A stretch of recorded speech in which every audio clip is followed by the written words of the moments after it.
This is All India Radio. In the program Spotlight, now we bring you a discussion on India at Oscars.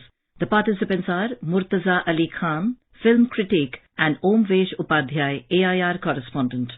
India shone brightly at the 95th Academy Awards. The sentiments of a billion Indians hooted on the top of the world after Natu Natu from S.S. Rajamouli's blockbuster RRR won the Best Original Song, and The Elephant Whisperers, a heartwarming film on the deep bond between a pair of elephants and their humans, directed by Kartiki Gonsalves and produced by Guneet Monga, won the Best Documentary Short Award at the Academy Awards.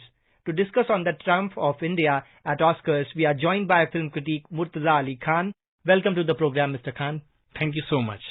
And to begin the discussion, as we know that the world has grooved to the tune of Natu Natu, and now it won in the Best Original Song category, and The Elephant Whisperers brought home an Oscars as well. Does this double win further opens door for Indian industry to continue the glorious work on the global stage? I think it's a major triumph for Indian cinema. It's really double glory, but I for one wouldn't see this in isolation. I see this as the rise of brand India, this new India that's been showcasing its might in so many different avenues, whether we look at this presidency year of the G20, whether we look at our triumph at the Olympics with Neeraj Chopra winning the gold, or whether we look at our triumph in the cricketing field with us qualifying to the Test Championship finals. So I think on all avenues, in every space, we are really taking India to new heights. So I think this is really a time to celebrate brand India, and this is really the beginning. I feel that the first 100 years of Indian cinema were about, building up solid foundations. And now that we have the solid foundations in place, I think this is the time for us to take it to the next level. And I feel the next 100 years are going to belong to Indian cinema. And we are already seeing the glimpses, but I would say that it's only just begun. And to take the discussion forward, in this year's Oscars, The Elephant Whisperers became the first win in the documentary short film category for India that revolves around the sweet tale of elephants and their caregivers. Interestingly, it was in 2019 that a documentary titled Period, End of a Sentence, set in Uttar Pradesh Hapur district won an award for Best Documentary Short Subject. It was also produced by Guneet Monga's production. So all the way from Bhanu Athaya to now Guneet Monga and Kartiki Gonsalves, can we say that this is the time of ladies leading from the front and inspiring more women to come and try their luck in the film industry? India's value system has been so strong, and the society has always given importance to women. We are a society and a civilization which looks up to women as goddesses, and we have had some wonderful role models over the past. We have seen the triumph of Bhanu Athaya. We have seen what Guneet Monga has achieved. We have also seen what Kartiki Gonsalves has achieved. So I think this is a new chapter in the history of Indian storytelling, how the women storytellers are showing to the world that there is a cinema beyond the masculinity, there is a cinema beyond the brutalities that we get to see in the Western space, so much of violence, so much of anger, rage. Here is a new kind of cinema which is pacifying the world, which is uniting the man with the nature, overcoming the greatest conflict that the world is facing at a time when we are dealing with the issue of global warming. The environmental issues are becoming more and more worrying. I think India is really showing the world the path forward with the film like An Elephant Whisperer, or with the kind of philosophies that our films like All That Breathes are showing. I think this is the way forward. India's status as a wish guru is already very well known in the world. Our philosophies, our value systems have always been, a beacon of hope to the world. So I am really happy that again the Western world is embracing some of the things that Indian scholars have always done over the past, and which our modern storytellers are once again bringing to the fore, showing the world that bringing people together, bringing man closer to the nature, which is deeply ingrained in the Indian philosophy, is the only way forward to deal with these challenges that the world is now facing. And probably this is the only way to survive. The Indian philosophy and the Indian value system is once again going to lead world towards a better future. You mentioned about All That Breathes, a Shaunak Shane's documentary that talked about, if I'm not wrong, a bird's hospital. So how Indian filmmakers are mastering the art of short filmmaking and amazing the world, Mr. Khan? See, the documentary is one format that has given the world so much. If I take you to the days of Dziga Vertov, who made Man with the Movie Camera, or if you look at Nanook of the North by Robert Flaherty, you see from that day till date, whatever has happened in the filmmaking space, the documentary filmmakers have had the strongest impact. In fact, they are the people which have allowed the medium to grow. If you look at the French New Wave, some of the camera persons that were employed by the likes of Jean-Luc Godard and François Truffaut were actually documentarians. So it really fills my heart with joy when I see these bright young kids on the horizon, people like Shaunak Sen, people like Rahul Jain, which are consistently making documentaries of international quality, which are universal in nature, which are also getting recognized globally. So I think this is a kind of medium that India has shown a rare mastery over. In the past also we have had films like Cinema Travelers, and we have had short films like Period, now Elephant Whisperers, All That Breathes. Rahul Jain has been making some very interesting films like Machine. I think this is the space that India has truly mastered, and I would like to appeal to the ministry that why not have a channel dedicated to documentary filmmaking. Let's inspire younger storytellers to take up documentary filmmaking, because this is a medium which don't even require you to spend a lot of money. Yes, you need to come up with innovative ideas, but even in small budgets, you can make films that are truly universal. So I would be happy to see more young filmmakers coming to the fore. Shaunak Sen, Rahul Jain, and all these wonderful young filmmakers are showing a new kind of a path to the modern generation and the upcoming generation of Indian storytellers. And documentary is really a medium that has a lot of potential and which the world is now seeing through the eyes of these young, bright talents hailing from India. And we talked about Shaunak Sen, you mentioned about Rahul Jain, how these young filmmakers of modern India who are trying their art in the short filmmaking are paying a true tribute to Satyajit Ray, who was given an honorary Oscar award in 1992 for lifetime achievement. See, Satyajit Ray was a trailblazer. He was inspired by Italian neorealism. During a time he stayed in Europe, he watched Bicycle Thieves, and then when he came to India, he thought that he should also do something on similar lines. And that's how he made Pather Panchali, which also started the Indian neorealistic movement. And the rest, as they say, is history. And over the years, he made some amazing films which were universally acclaimed. Films like Jalsa Ghar, films like Devi, films like The Chess Players.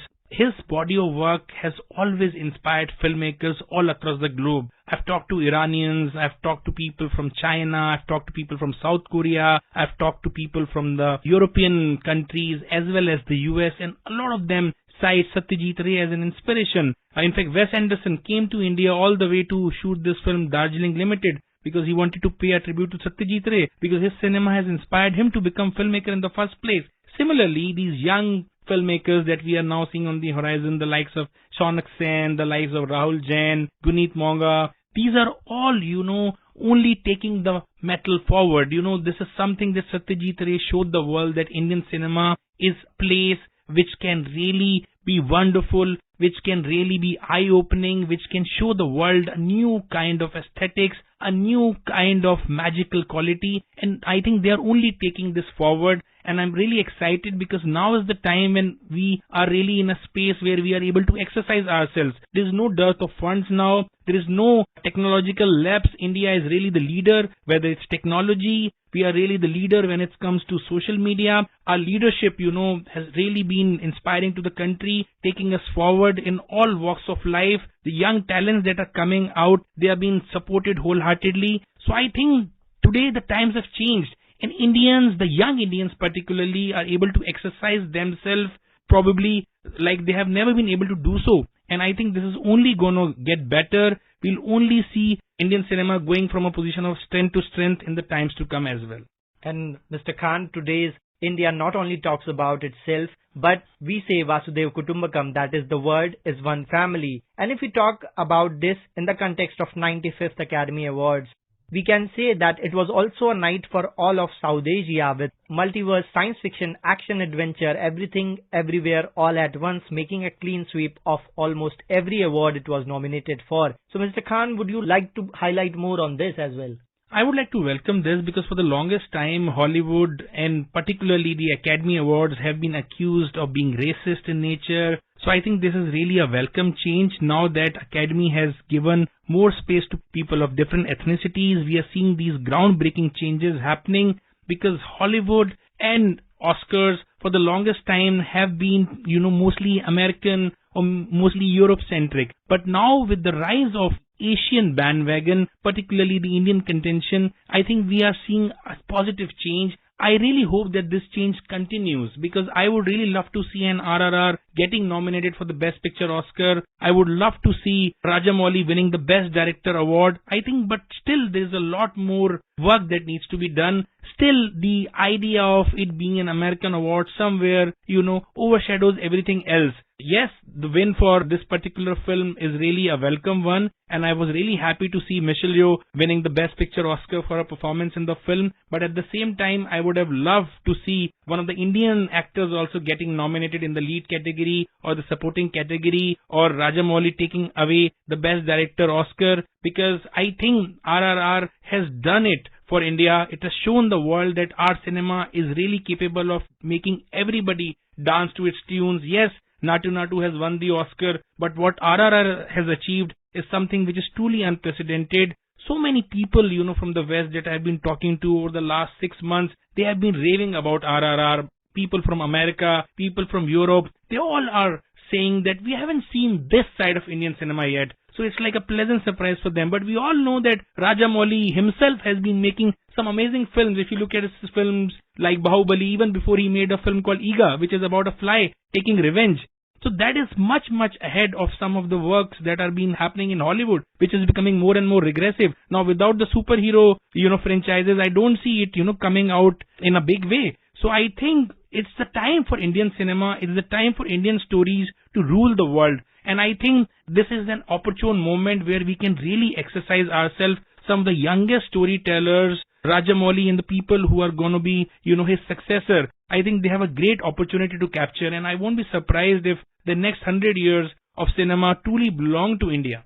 And then when we were discussing that how the West audience is dying to watch Indian cinema, can we say that our movie industry can replicate the success that till now only Hollywood enjoyed, or am I being too optimistic? See, Hollywood was very clever, in how it marketed itself, and for the longest time it has had access to some of the biggest financial supports, some of the biggest technological know-how that they had, but that is no longer restricted to them. Today, India is really big in a technological way. Today, our industries are capable of making big budget films, and I think now with the kind of resources that are available at our disposal, the kind of triumph that our talents and what our films have achieved already, at the global arena, I think time is really ripe for the Indian kind of cinema to really come out and not just compete with Hollywood, but also, leave Hollywood behind by leaps and bounds.